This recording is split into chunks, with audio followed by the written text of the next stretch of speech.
How have you seen the GT Awards evolve over the last 10 years?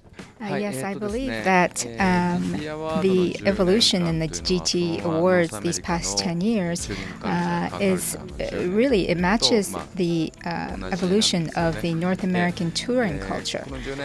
So as the car culture has changed here in North America, the GT Awards has also changed, and the cars that are involved in the GT Awards have also changed. So I think that suffice it to say that we have felt the growth, we have felt the changes, and then we have also grown with those changes as we feel them.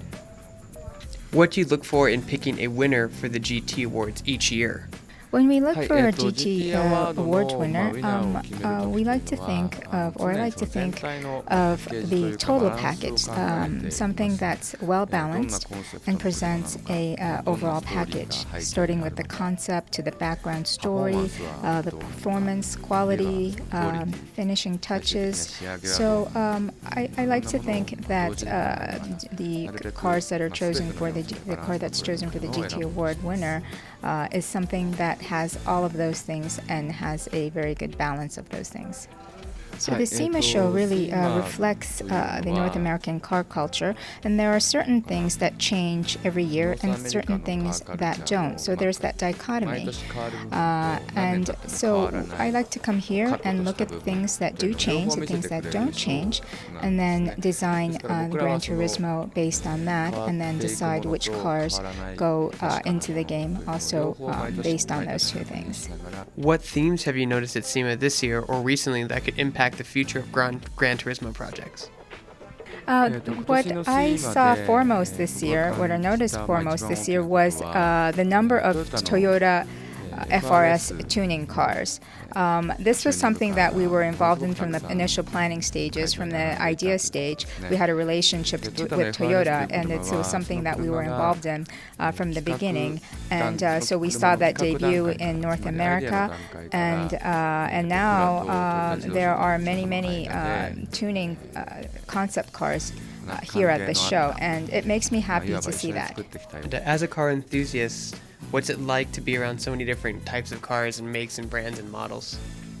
So at the SEMA show, there are so many different cars. There's a very wide variety, a huge range of cars that appear here, from big to small, from old to new. And I don't think there are any other places in the world where you can go to get this type of range. And so this is a good place to come if you want to see, if you want to get an overall perspective of the car world and what's there every year. Can you explain the process of how the GT Awards cars become in-game vehicles?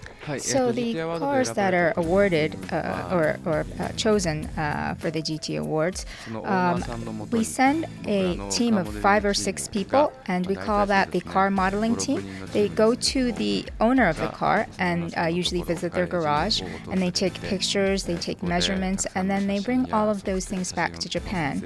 And then we spend about 6 months modeling that car before it makes it into Gran Turismo. And you've got to have a lot of really cool cars in your garage. What are some of the really awesome cars you have in your own personal garage? Actually, my lineup has not really changed all that much over the years. I have a Ford GT, Porsche GT3, Nissan GTRs. All those are sports cars. That's a difficult question. It's actually a very difficult question. But giving it some thought, I would have to go with the Ford GT. And if you ask me why, that also is a very difficult thing to answer. But I would say because it's different. And it's different in the sense that it's sexy, but it's not Italian. And what have you learned from feedback from the downloadable content you released from Gran Turismo 5?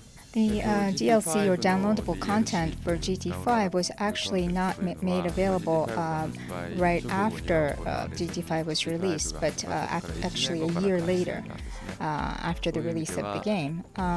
But so far, even though the timing was late, meaning that it was a year later, but even then, we've been doing this for a year now, and it still remains to on the at the top if you go to the PlayStation store. And that has actually surprised us, but it also shows that downloadable content was what the users were waiting for and looking for. So what are your thoughts on stereo 3D gaming and how that has evolved? I believe that there are still opportunities in the 3D realm for TV, and I think that's the 3D TVs will need to improve, but I think that they will continue to improve, and so I feel optimistic about the future for that. As a developer, what excites you about where video games are headed in the future? I'm not quite sure how to respond to that, but I do believe that there are more and more opportunities for gaming because people are spending more time on games now than in the past, and I believe that people will spend more time on playing games in the future than they are today, and it will not only be in the living room but in various places. And I believe that trend will continue. And what's your favorite part about developing Gran Turismo?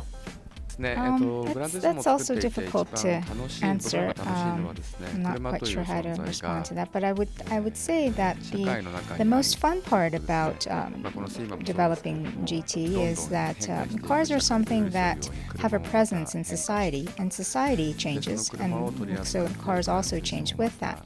And here at SEMA changes too. And when cars in society change, GT also makes a change. And it's fun to be able to feel that change and also live that change. So I would say that was the most enjoyable part of developing GT. You're a super car buff, like enthusiast. You make one of the most renowned car sims in the world. Have you ever given any thought of developing your very own car, like in real life? いつも夢を見てますね。いつか作ってみたいなと思ってます。someday.